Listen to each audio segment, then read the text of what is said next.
Welcome to Kidstones. Like and subscribe. ఒకప్పుడు సూర్యకాంతితో మెరిసే పచ్చిక మైదానంలో ఒక చిన్న తెల్లని బన్నీ ఉండేది. అతని పేరు బింకీ. అతనికి మృదువైన రోమాలు, మెరిసే కళ్ళు, అడవిలోని మధురమైన చిరునవ్వు ఉండేవి. కాని బింకీ కేవలం ముద్దుగా ఉండేవాడు కాదు. అతను చాలా దయగలవాడు. ప్రతి ఉదయం పక్షులకు గింజలు దొరికేలా సహాయం చేసేవాడు.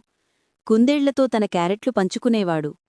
దారి తప్పిన సీతాకోకచిలుకలను పూల దగ్గరకు తీసుకెళ్లేవాడు. ఒకరోజు భారీ వర్షం కురిసింది.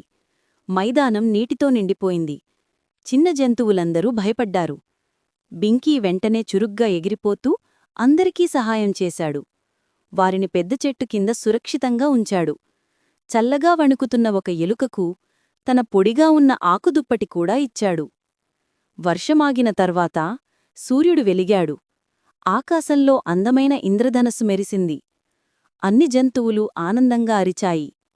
బింకీ, నువ్వే అత్యంత ముద్దైన బన్నీ. నీ అందం నీ రోమాల్లో కాదు, నీ మనసులో ఉంది. బింకీ సిగ్గుతూ నవ్వాడు. నీపి, నిజమైన అందం మన దయలో, మన మంచితనంలో ఉంటుంది.